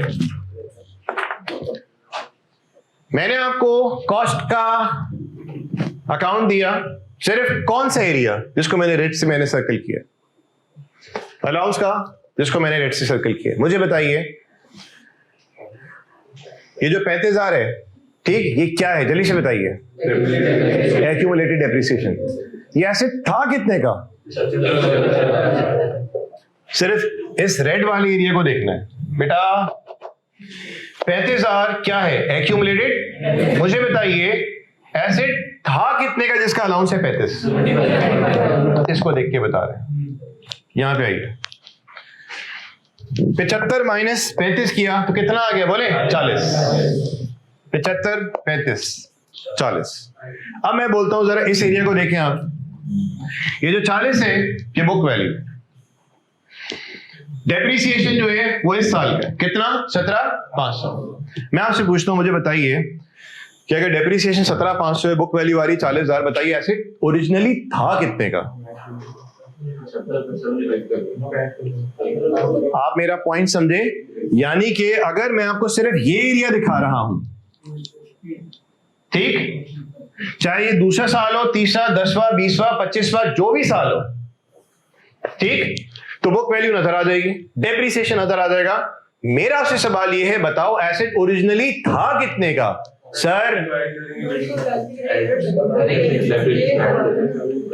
सर हम लोग इस अकाउंट को देख के किसी स्पेसिफिक ईयर में, ठीक, ये नहीं बता सकते कि वो एसेट ओरिजिनली था कितने का, हमें मजीद डेटा चाहिए होगा। जरा बात को समझिएगा, यहां आ जाओ, 30वां साल चल रहा है, ये एरिया मिला, ये एरिया मिला, 30वां साल, अलाउंस कितना है?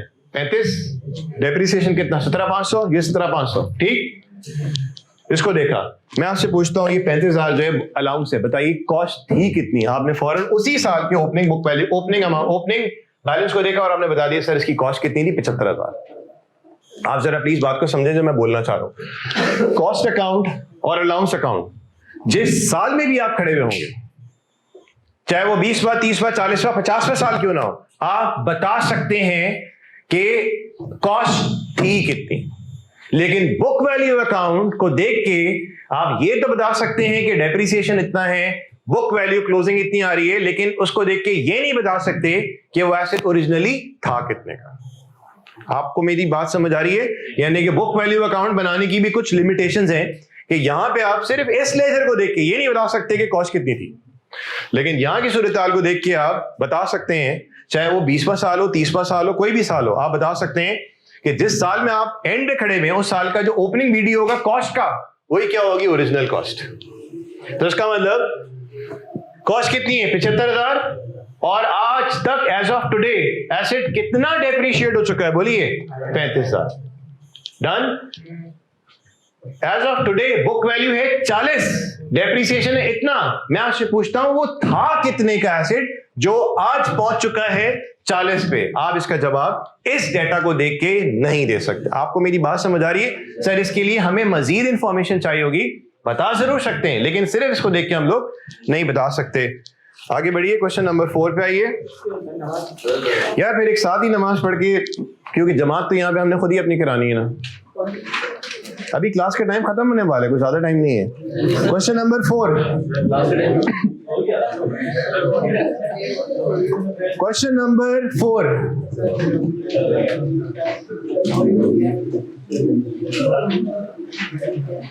चलिए आ जाइए क्वेश्चन नंबर 4 पे। अभी तो देखें हम लोग की बहुत सारी बातें हो सकता है स्टार्टिंग में मान ली जाए कि क्लास खत्म कर दें, थक गए, और बहुत सारी और भी जज्बाती फीलिंग आपकी आ रही होंगी। यहाँ पे देखिए हमारा मस्ती मजाक जरूर चलेगा, लेकिन मैंने आपसे क्या बात बोली, सारे पास पेपर्स की जिम्मेदारी मेरी, सारा बुक का कंटेंट की जिम्मेदारी मेरी। तो भाईजान आपने सिर्फ काम क्या करना है, सिर्फ जितना काम कराया हुआ है ना बस उसको इज्जतदार तरीके से करना है। सर उसको करना किस तरह से, वो मैं आपको शेयर करूंगा कि आपने तरीकेकार फॉलो क्या करना है। आपने सिवाय प्रैक्टिस के, उस काम की प्रैक्टिस जो मैं यहाँ पे करा रहा हूं उसके अलावा कुछ नहीं करना। पिछले 10-12 साल के जितने पास पेपर्स आपने नहीं करने, मैंने कराने। हमें लगेगा टाइम, यहाँ पे टाइम मतलब ठीक ठाक एफर्ट लगेगी। बुक के जो मुश्किल सवाल हैं, जो लगता है कि स्टूडेंट नहीं कर सकेगा, वो भी मैंने कराने। तो यार आप खुद देखिए, सारे पास पेपर्स की जिम्मेदारी मैंने ली है, अपने सवाल जो मैंने यहाँ पे कराने हैं उसकी भी जिम्मेदारी मैंने ली है। तो इसका मतलब आपने सिर्फ करना क्या है कि जितना काम करा रहे हैं सिर्फ उसकी प्रैक्टिस करनी है, इसके अलावा आपने और कुछ भी नहीं करना है। और प्रैक्टिस की रही बात, तो मैं बड़े कॉन्फिडेंटली, बड़े धड़ल्ले से बोल सकता हूं कि जितना प्रैक्टिस मैं यहां पे कराऊंगा, ठीक, हमसे बड़े बड़े बैठे हुए हैं, लेकिन जितनी प्रैक्टिस मैं आपको कराऊंगा किसी भी टॉपिक जो मेरे हिस्से में आ रहा है, आप खुद बोलेंगे कि सर वाकई में आपने सर इंतहा कर दी प्रैक्टिस करवा करवा करवा के, जिसमें मेरे साथ मेरे जाती सवाल और पास पेपर्स। ये नहीं कि 1960 की भी पास पेपर कर रहे हो और आप आगे सर वो 1970 का नहीं कराया था। जो मोस्ट रीसेंट पास पेपर्स हैं मैं उनकी बात कर रहा हूं। डन। तो आपने सिर्फ क्या काम करना है, क्लासेस लेनी है और बार बार यहाँ पे आके मुझे पिंच नहीं करना है, सर वो क्लास खत्म हो गई, वो बार बार घड़ी को देख रहे हैं, तो ये तो वो। मेरे भाई कंटेंट बहुत सारा है, जहां पे पीआरसी वाला माहौल जो है वो बन नहीं सकेगा, जिसमें हम बड़ा कैजुअल रहते थे। बेशक हम कैजुअल रहेंगे, लेकिन कंटेंट हमने कवर अप करना है। एक चीज वो होती है जो मस्ती मजाक में जो है ना, इंसान ने बातचीत शुरू की थी, लेकिन वो बात कहां से कहां पहुंच गई, तो वो एक अलग मौजू है। ठीक, लेकिन हमने अपनी लिमिट्स में रहना है ना यार, मतलब क्यों हम लिमिट से बाहर निकल जाए। Shoaib, question number 4। तो आप लोग प्लीज इस चीज में बार बार हिट नहीं कीजिएगा, सर वो क्लास और ये तो वो। जाहिर सी बात है, मेरा भी रोजा है, आपका भी रोजा है, लेकिन हमारा कंटेंट बहुत है। रमजान शरीफ में फिर थोड़ा सा हल्कात होगा, लेकिन उसके बाद जो है वो नहीं बख्शा जाएगा। मेरी जो है इंशाल्लाह 3 क्लासेस लग जाएंगी और एक क्लास की जो वेटेज होगी तकरीबन 2.5 से 3 घंटे की होगी। यार ऐसे ना सुने, ना ऐसे देखें, ना ऐसे रिएक्शन दें। बात सारी ये कि मैंने भी आपसे वादा क्या किया। एक होता है ना कि इंसान बोले कि मैं तुम्हारे लिए तारे तोड़ के लिए आऊंगा और वगैरह वगैरह। मैं आपसे यहाँ पे बात क्या कह रहा हूँ, सारे पास की जिम्मेदारी, मेरे अपने सवालात की जिम्मेदारी, बुक के सवालात की जिम्मेदारी, तो आपके एंड में बचा क्या है। जब सब काम मैंने करना है तो मेरा काम मुझे मेरे अपने अंदाज से करने दीजिए, ठीक। अदरवाइज क्या होगा कि मैंने 5 पेपर्स, जो ट्रेंड है 10 5 पेपर्स थे, 5 करा दी, बाकी आप 5 खुद कर लेना। अगर ऐसा है, कोर्स भी जल्दी खत्म, जिम्मेदारी भी खत्म। इसमें हम लोग बड़ा सेफ साइड पे आ जाएंगे, लेकिन होगा क्या, इसकी कॉस्ट आपने बड़ी बेयर करनी पड़ेगी। ये भी एक सॉफ्ट कॉर्नर है जिसको ज्यादातर लोग फॉलो कर रहे हैं। वो आप खुद जब इन्वेस्टिगेट करेंगे आइडिया हो जाएगा कि यार हमने अपने एंड पे कितना काम कवर अप किया, कौन सा ऐसा 5 पेपर होगा जो आप पिन पॉइंट करेंगे सर आपने नहीं करा है। उमूमन ऐसा भी होता है, कुछ लोग ऐसे भी होते हैं 10 सवाल 5 पेपर से करा दिए, एक नहीं कराया, या वो एक सवाल का आधा पार्ट नहीं कराया, सर बस ना सर वो आपने वो नहीं कराया ना सर, बस मजा नहीं आया। तो ऐसे नाशुक्रे भी लोग होते हैं। तो उम्मीद है आप लोग ऐसे नहीं निकलेंगे। क्वेश्चन नंबर 4 पे आ जाइए जल्दी से। आपको ये वाली बात समझ आ गई, यानी कि बुक वैल्यू अकाउंट को देख के आप ये नहीं बता सकते कि ओरिजिनल कॉस्ट थी कितनी किसी स्पेसिफिक पॉइंट पे, लेकिन कॉस्ट अकाउंट 10 साल बाद भी अगर आपको नजर आ रहा होगा, अलाउंस अकाउंट 10वें साल का भी नजर आ रहा होगा, तो आप जो 10वें साल का ओपनिंग कॉस्ट होगी वो बता देंगे यही इसकी ओरिजिनल कॉस्ट थी। हमारे पास सवाल आएंगे जिसमें हमने बैकवर्ड वर्किंग करके पहुंचना होगा ओरिजिनल कॉस्ट मालूम करने के लिए। यार IAS 16 जितना मुश्किल है अपना CA लेवल में, और शायद आपको किसी जगह पे मिलेगा नहीं इतना मुश्किल। जितने करते चले जाएंगे, क्योंकि जाहिर सी बात है ICAP है, और आप जानते हैं कि ICAP में जो फाइनेंशियल अकाउंटिंग के पेपर्स हैं वो मुश्किल जान के बनाए जाते हैं, और इन पेपर्स की टेस्टिंग की जाती है 4 दफा। एक तो PRC 4 में, दूसरा CAF 1 में, फिर CAF 5 में, और फिर CFAP 1 में। यानी कि कोई भी ऐसी क्वालिफिकेशन नहीं है जिसमें फाइनेंशियल अकाउंटिंग के पर्चे, यानी कि एक फाइनेंशियल अकाउंटिंग का पर्चा जो है वो 4 दफा आ रहा हो। तब आप खुद सोच रहे हैं कि आपकी किस लेवल पे एक्सपर्टीज हो जाएंगी इंशाल्लाह। Question number 4।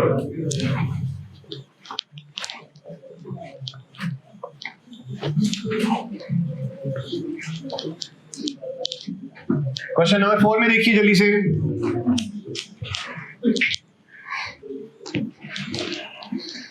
क्वेश्चन नंबर 4 बहुत सिंपल सा है, अगेन PRC लेवल क्वेश्चन।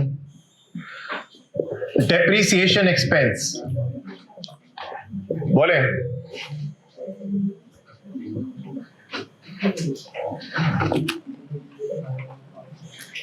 हमारे पास डेप्रिसिएशन एक्सपेंस मालूम करना है 2020 का। तो बताइए जो पहले से एसेट्स मौजूद है, जो एसेट्स पहले से मौजूद हैं उनकी कॉस्ट कितनी है? 18,000। और वो एसेट्स जिनका एडिशन हुआ उनकी कॉस्ट क्या क्या है? 8 और 12,000। डन। डेप्रिसिएशन एक्सपेंस मालूम करना है। बताइए जो एसेट्स पहले से मौजूद हैं उसके लिए हमने वर्ड इस्तेमाल किया आर रिमेनिंग का। जो एसेट्स पहले से मौजूद है, ठीक, उसके लिए हमने अल्फाज यहां पे इस्तेमाल किया रिमेनिंग का। और वो एसेट जिनका एडिशन हुआ उनके लिए अल्फाज इस्तेमाल करेंगे ए का। और वो एसेट्स जिनका हम लोगों ने क्या करना होगा, बोलिए डिस्पोजल, तो उसके लिए अल्फाज इस्तेमाल होगा, बोलिए डी का। यानी कि वो एसेट्स जो हमारे पास से डिस्पोज ऑफ हो रहे हैं उनका डेप्रिसिएशन निकालने के लिए डी, जो आ रहे हैं उनके लिए ए, जो पहले से पड़े हुए थे और उसमें से जो बच गए उनके लिए बोलिए क्या, आर। यानी कि हम लोग डेप्रिसिएशन का जो अभी एक फॉर्मेट थोड़ा सा सामने रख रहे हैं, चेंजेस नहीं आएंगी, एडिशन हो जाएगा, यानी कि आर, ए और डी। आर फॉर वो एसेट्स जो बचे हुए हैं अभी तक, उनका डेप्रिसिएशन, जो आए उनका डेप्रिसिएशन, और जो हमारे पास से गए उनका डेप्रिसिएशन। ये वाले एरिया भी हम जानते नहीं है, लेकिन डेप्रिसिएशन एक्सपेंस की मुश्किल से मुश्किल हालात में जो वर्किंग होगी उसमें तीन चीजें ही आएंगी। आसान से आसान सवाल, मुश्किल से मुश्किल सवाल, तीन चीजें क्या होंगी? बचे हुए एसेट्स का डेप्रिसिएशन, दूसरा एडिशन का, तीसरा क्या होगा हमारे पास? डिस्पोजल का। हमारे पास अभी फिलहाल डिस्पोजल नहीं आया। बताइए रिमेनिंग एसेट्स का, जो पहले पड़े हुए थे उसमें से गए कुछ भी नहीं है, तो वही क्या है बोलिए? रिमेनिंग। बेटा क्या ये वाली बात समझ रही? आपके पास एसेट पड़े हुए थे, बोलिए कितने के? 18 के, गया कुछ भी नहीं, तो इसका मतलब जो पड़े हुए थे वही क्या है? बोले शाबाश, रिमेनिंग। कितनी कॉस्ट है? 18,000। रेट बता सकते हैं? 20%। बोले बेटा 3600। डन। अब बताइए 8,000 का एसेट आया, उसके ऊपर लगा 20%, मल्टीप्लाई बाय कब से लेके कब तक? ईयर एंड आ रहा है आपका क्या? बोलिए। अगर हम लोग ईयर एंड लेते हैं दिसंबर, अगर हम ईयर एंड लेते हैं दिसंबर, तो अप्रैल से लेके दिसंबर तक महीने कितने बने? 9/12। Are you sure? 9/12 कितना? 1200। एक और एडिशन हुआ है, हम चाहें तो यही ब्रैकेट खोल के 2, 3, 4, 5 जितने एडिशन है उसकी वर्किंग समेट के टोटल लिख दें, यो भी कर सकते हैं। डेप्रिसिएशन में बेटा आनी कितनी चीजें हैं? आर, ए और क्या आना है? बोलिए D. Through out for all Kaif 1 past papers, जिसका भी हमने सामना नहीं किया, लेकिन वो चीजें जो मैं आपने नहीं देखी उसको मैं देख चुका हूं पास्ट पेपर की नजर में। कौन सी? रिमेनिंग, एडिशन और डिस्पोजल। एडिशन एक और हुआ है, कितने का? कितने का? 12,000 का। इसके ऊपर रेट लगा 20%, मल्टीप्लाई बाय साल खत्म होने से 3 महीने पहले इसको एक्वायर किया हमने, कितना बना? 600, 5,400। Remaining, addition, disposal. ठीक, डिस्पोजल अभी आया नहीं है, लेकिन ये हमने पहले से रख दिए बात जो हमने सामना करना पड़ेगा। अकाउंट्स बनाइए जल्दी से। अकाउंट्स में नॉन करंट एसेट का कॉस्ट अकाउंट, और दूसरा कौन सा? एक्यूमुलेटेड डेप्रिसिएशन का अकाउंट।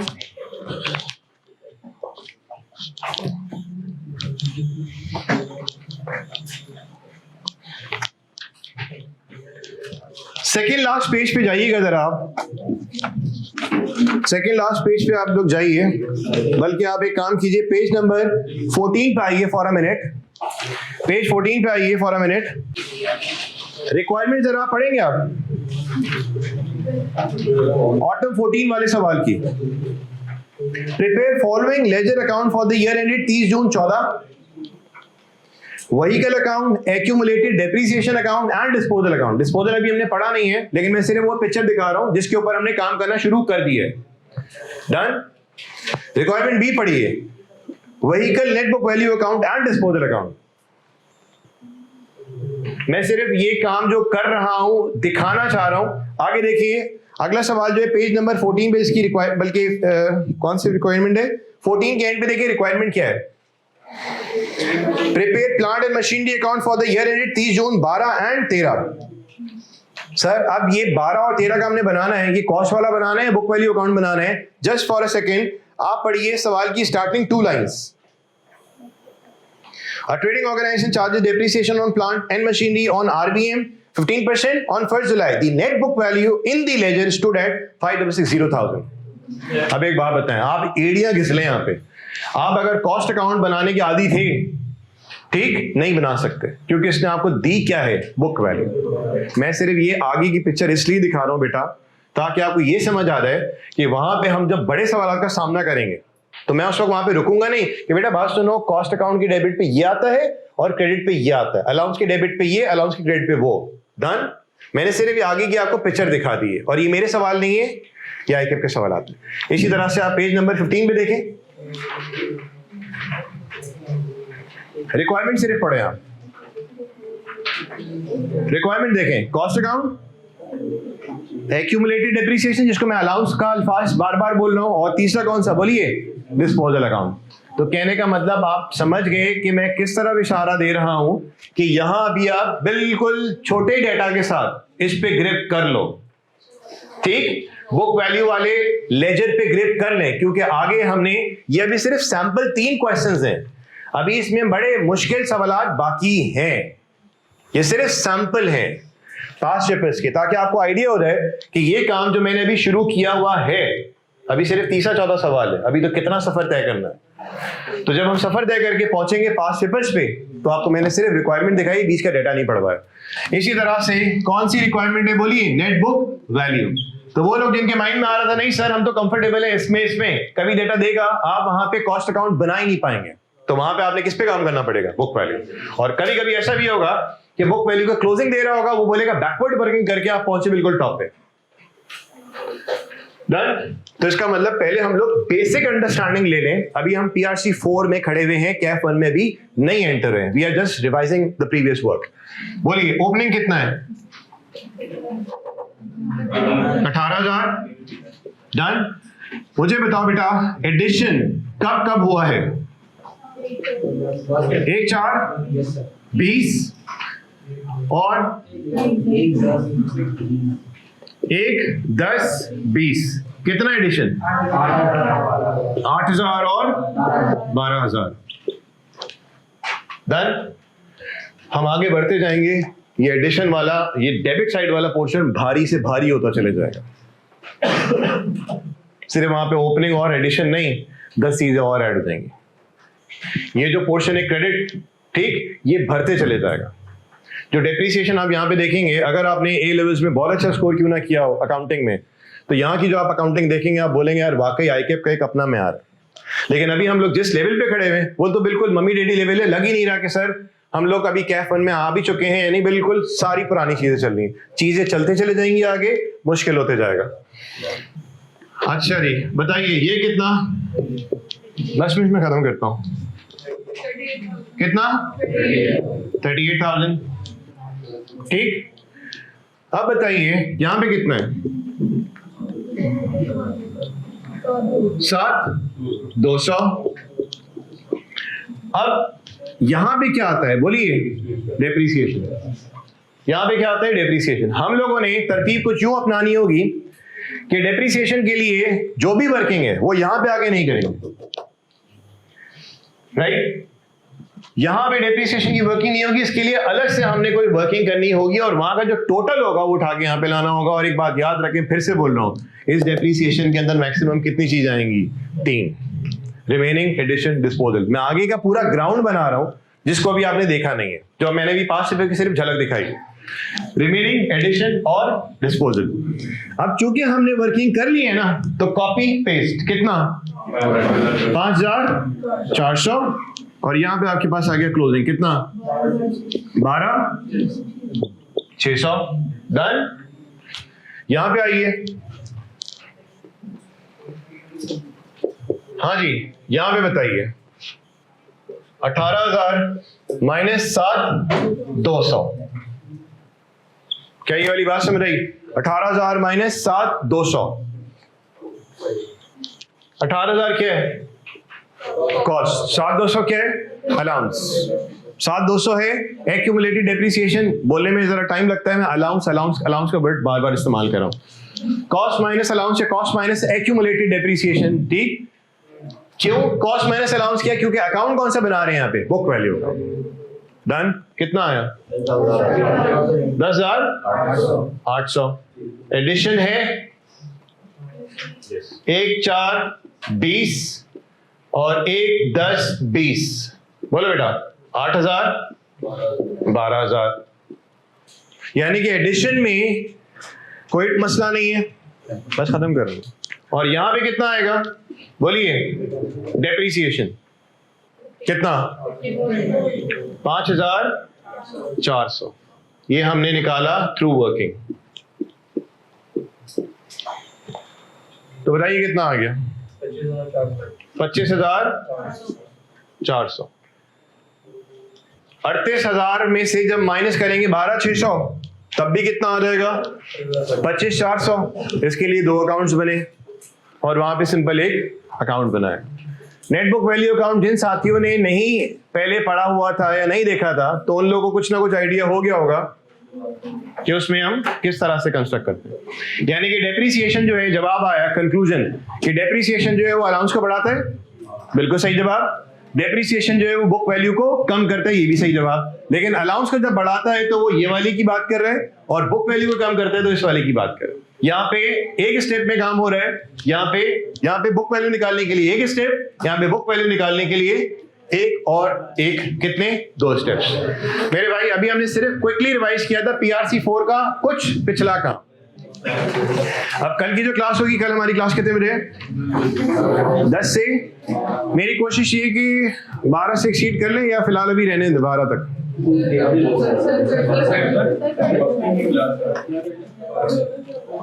कॉस्टिंग की क्लास है सही है, तो इंशाल्लाह 10 बजे हम लोग क्लास स्टार्ट कर देंगे। रमजान शरीफ में थोड़ा सा ठंड माहौल चल रहा है, लेकिन आगे ऐसा हरगिज़ नहीं होने वाला।